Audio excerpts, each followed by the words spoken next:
Kita naman natin kung gaano po yung talagang matinding laban. Ito yung hinahanap natin eh. Matinding laban sa impeachment. Pero, yung matinding laban na yun ay matinding laban ni Sara Duterte sa pagsagot sa mga prosecutor. Kaya lang si Sara Duterte nagtatago sa pundya ng kanyang mga abogado. Nagpunta si Vice President Sara Duterte sa Senado ngayong araw Guys, pero mamaya na hindi yun, para maingay. dumalo sa impeachment trial. Marian, ano ang naging pakay dyan ng Vice President? Yes, JG, pumuntang harito sa Senado si Vice President Sara Duterte hindi para dumalo dun sa kanyang impeachment trial kundi para pulungin ng defense team. Bandang tanghali nga kanina nang dumating dito sa Senate building si Vice President Sara Duterte at kanina dumiretso siya doon sa isang kwarto kung saan nagpapa-press con ang defense team.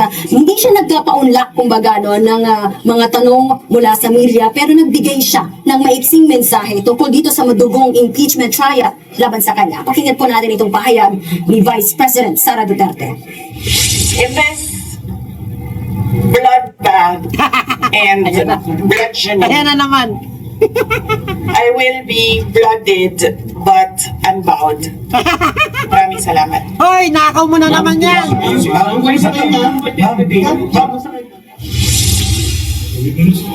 Sige, mismo si Vice President Sara Duterte na yung nagsabi noon na gusto niya ng bloodbath sa kanyang impeachment trial at handa nga raw siyang harapin yung mga aligasyon laban sa kanya. Pero kanina tumayo lamang siya pagkatapos niya sabihin ito nga maiksing mensahe at umalis na. Handa sa laban, handa sa impeachment.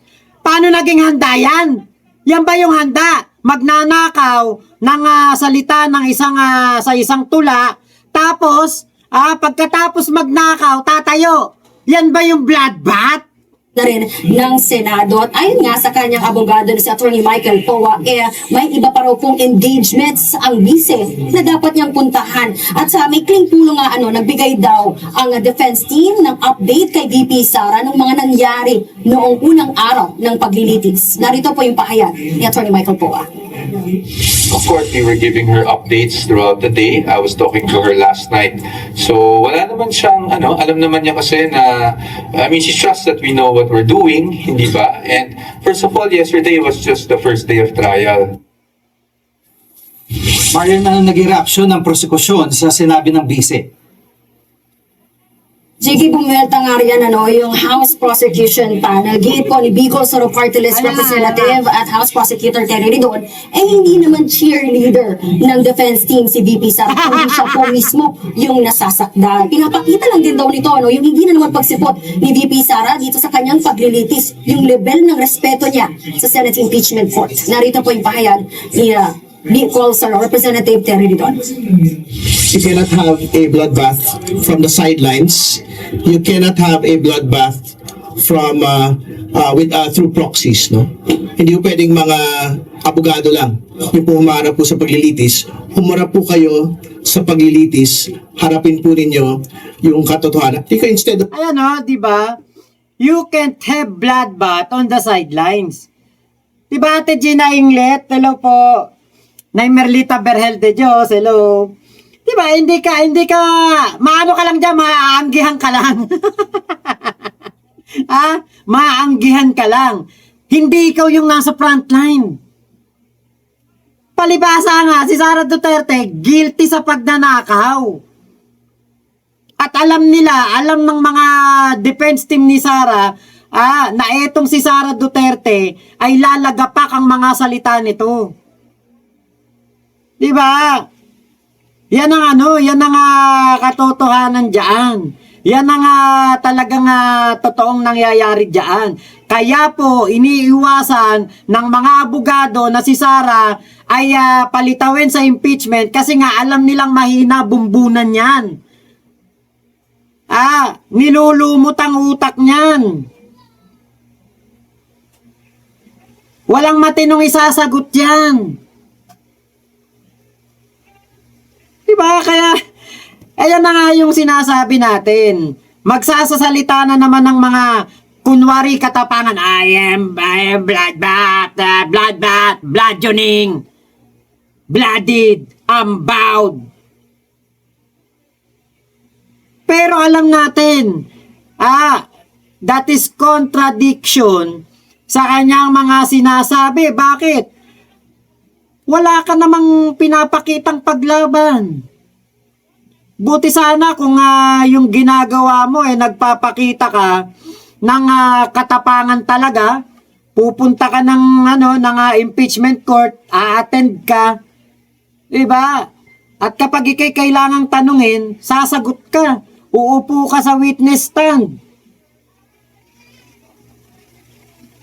Kaya lang ang nakikita namin, kaduwagan mo Ang nakikita namin ay yung bloodbath ng langgam. Parang gera ng mga langgam ang nakikita namin, hindi gera ng mga tigre, hindi gera ng mga leon, hindi gera ng mga matitipunong tao hindi. Yung masasabi mo talagang matapang talaga na mga tao, hindi. Walang bloodbath, Sara Duterte. It's only your imagination na may bloodbath. Pero ang pinapakita mo, cowardice. Kaduwagan ang pinapakita mo. Wala kang pinapakitang katapangan dyan. Wala kang pinapakita na pagiging matapang. Kasi ang pinapakita mo, puro pagtakbo. Puro pagtago. As always. Kaya gulat na gulat ang mga tao kanina. Sara Duterte pumunta ng Senado. Tapos yung pala, pumunta lang talaga for photo ops. Anak talaga ng teteng to si Sara. Kala ko pa naman matatapang mga Duterte. Bahag pala buntot nitong si Sara. Of Invictus, kailangan maghanda papuntang Convictus. Jiggy, sinigundahan nga rin nung tagapagsalita ng House Prosecution Panel na si Kabataan Party List Representative Rene Co. Git po ni Co, hindi naman interesado ang publiko dito sa status update ni VP Sara. Ang dapat daw gawin ng bise humarap at sagutin ang mga alegasyon laban sa kanya. Pakinggan po natin itong pahayag ni Representative Rene Co. 2 years nang tinatanong ng taong bayan. Ang biktima dito ay ang taong bayan. Ang biktima ay ang mga hindi nabigyan ng sapat na serbisyo, sana nabigyan ng mas maraming classrooms, ng scholarships, ng serbisyong pang-edukasyon, o kaya naman pang-kalusugan, na sana napunta doon ang pera, but instead it went to the confidential and intelligence funds. Up until now, hindi pa rin nasasagot kung nasaan siya. Jiggy, ang ipinagtataka naman ni House Prosecutor at by Party List Representative Shell Jokno, bakit puro bloody, umudugo na lang yung script nito ni VP Sara? Giit niya, impeach Kaya puro bloody, puro madugo ang mga salita ni Sara Duterte. Kasi nga, sanay yan sa krimen. Sanay sa gurguran. Sanay sa pagbabanta. Sanay sa karahasan. Yan si Sara. Tatak Duterte. po ito at hindi action movie. Ang tanong daw ng taong bayan, sasagutin ba ng bise itong mga alegasyon laban sa kanya o puro drama na lang? Kung matatandaan din natin, Jiggy, since last year pa nga nung may impeachment trial at itong mga impeachment proceedings sa Kamara, even once before sa House Committee on Justice, ilang beses na nagpapadala, kumbaga nasa pina itong Committee on Justice para padaluhin itong si Vice President Sara Duterte sa kanilang mga pag-date. Pero ilang beses din sila nisnob ng bise. At kahit mismo si Pangulong Bongbong Marcos, hinimok na rin humirit siya na dapat daw personally na mag-appear nga itong si VP Sara para masagot nga itong mga aligasyon laban sa kanya. Sige. Marian, medyo matagal-tagal pa tatakbuhin nitong trial. Sa mga susunod na araw, may info ka ba kung dadalo o pupunta ulit dyan si Vice President Sara? Nako, Jiggy, pala isipan pa nga rin yan kung dadalo pa ba ulit or dadalo ba, haharap ba mismo sa paglilitis itong si Vice President Sara Duterte. Pero nauna naman ang sinabi ni Attorney Michael Poa, ilang beses sila pa ulit-ulit na sinasabi na si VP Sara daw ay handa namang dumalo sa paglilitis kung kinakailangan. Pero sa kung kailan yan ay aalamin pa nga natin. Pero nauna na nga rin sinabi po ni Attorney Poa na legal strategy daw nila muna yung magpadaluhin ang bises sa ngayon. Jiggy. Paano yung impeachment court? Kaya ba siyang papuntahin dyan sa trial? Actually, kanina, Jiki, nag-motion itong si private prosecutor, no? Lorna Capuna, nung nalaman nga nila na nasa Senate premises itong si VP Sara, dahil gusto nila sana ipasabi na si VP Sara bilang hostile witness, no? Kung kinakailangan niya. At sinabi naman ni Presiding Officer Chis Escudero na pwede naman daw po maghain ng motion itong prosekusyon. Pero kalaunan na, no, sinabi nga ni Chis Escudero na hindi naman po mandatory o obligado ang respondent na si VP Sara na dumalo po sa impeachment trial. At sinabi naman po ni Kapunan na i-reserve na lang nila, no, yung kanilang right, no, kapag gusto na nila talagang ipatawag si VP Sara dito sa paglilitis. Pakinggan po natin itong bahagi ng kanilang mga pahayag. The impeachment rules do not mandate nor require the respondent to attend any hearing or trial of the impeachment court. Whether she was in the building earlier or arrived after, it is totally up to the respondent because from the point of view of the court, she is represented in this court through her counsel already. Should the counsel for the prosecutors desire to call the respondent herself, the court will act on that motion and request. We yield to the wisdom of your decision. Thank you, ma'am. With that, we will reserve the right. We are not waiving the right to do call her at the appropriate time and to do file the appropriate request for subpoena ducis tecum and subpoena testificandum. Jiggy, kung babalikan din natin, no, noong 2012, impeachment trial naman ni Noy, dating Chief Justice Renato Corona, hindi rin po siya inobliga ng Senate Impeachment Court na dumalo nga doon sa paglilitis. At tinanggihan din ng impeachment court yung subpoena nga sana para kay Corona. Ayon doon sa, kung babalikan po natin, no, voluntary po na humarap noon si Corona dito sa impeachment. Ito voluntarily umattend si Corona diyan sa impeachment trial niya. Alam niyo kung bakit? Wala pala talagang kasalanan.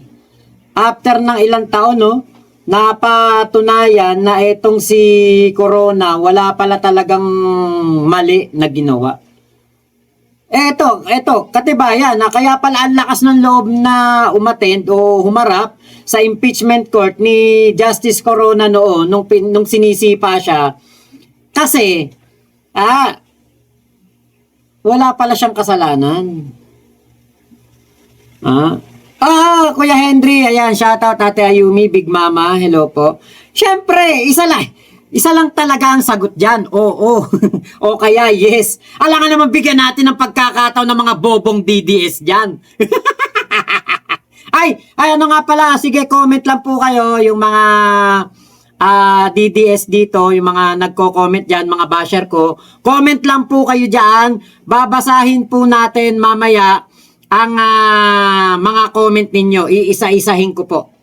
Iisa-isahin ko ang mga comment po ninyo. So, comment lang po kayo dyan, habaan nyo kung pwede, habaan ninyo at kung parang talumpati na yan, babasahin ko po ang mga comment nyo. Ako po yung vlogger na nagbabasa ng mga comment kahit po ng mga basher. So mamaya po, i-entertain natin ang mga basher topic lang muna tayo ha.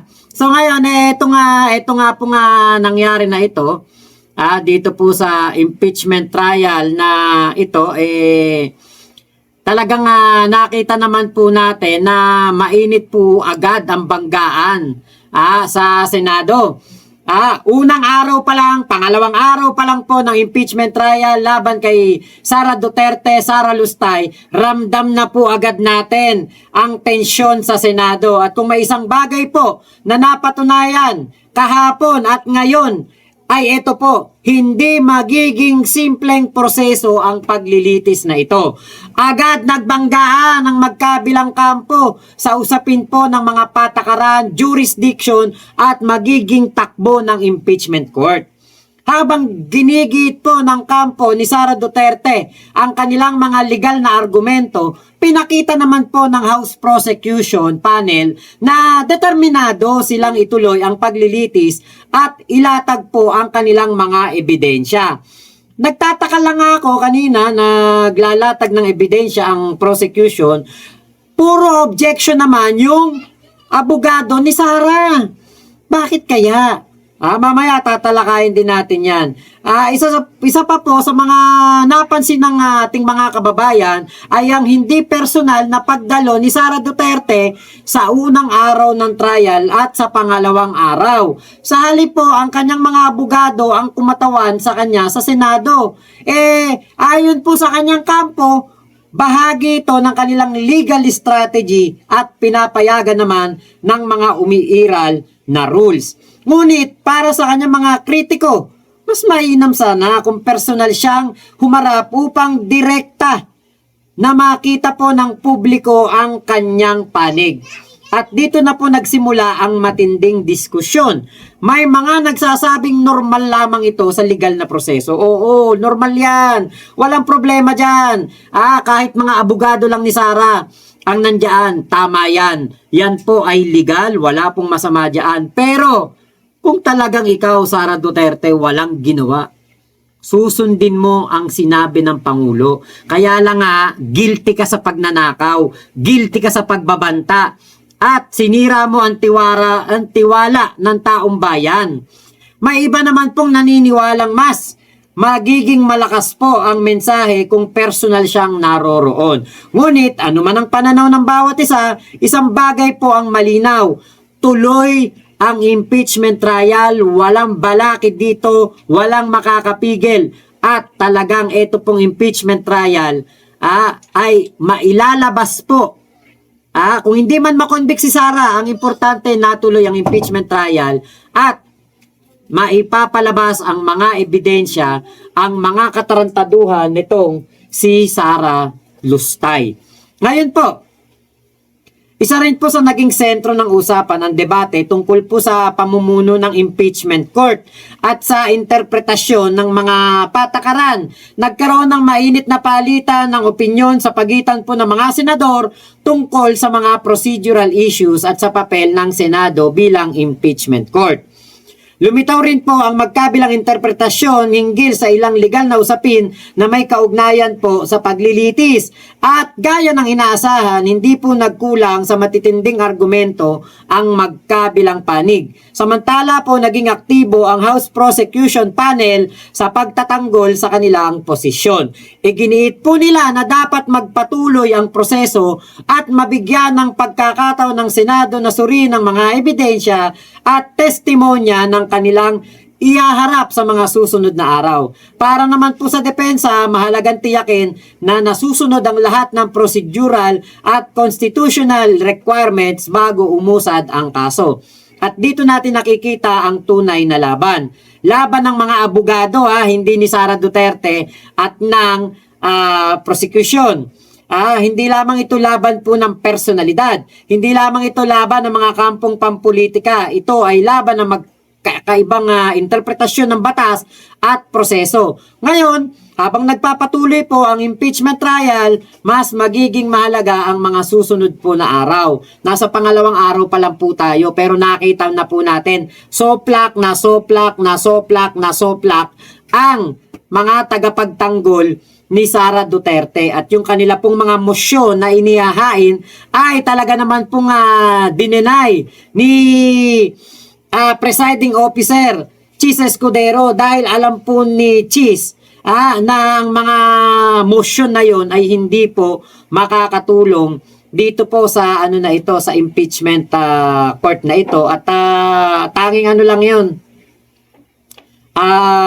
Ginagawa lang nila para po hindi lumabas ang katotohanan. Yan po ang kanilang taktika. Actually, wala nga silang dyan wala silang sagot sa mga alegasyon. Ang meron sila, kino-question nila ang teknikalidad. Yun po ang kanilang ginagawa. Ngayon, ito po, mahaba pa po talaga ang proseso, marami pa pong testigo, marami pa pong dokumento ang lalabas at marami pang maiinit na banggaan ng inaasahang mangyayari. Kaya bantayan natin ang bawat hakbang ng paglilitis dahil anuman ang maging resulta, ang mahalaga po ay ang proseso ay maging patas, bukas at nakabatay po sa ebidensya. Tandaan po natin, sa impeachment trial, hindi po lakas ng sigaw ang mahalaga. Ang pinakamahalaga po ay kung sino ang may ebidensya, sino ang may katotohanan, at sino ang kayang patunayan ang kanilang panig sa harap po ng buong bayan. Kaya lang kanina, yun nga, parang halatang halata po na pinipigilan po na lumabas ang katotohanan kasi nga po itong abogado ni Sara ay puro objection. Puro po pagkontra dito po sa sa mga ginagawa po nitong abogado ng prosecution. Kung umabot ka hanggang dito at nanonood ka pa rin, maraming salamat.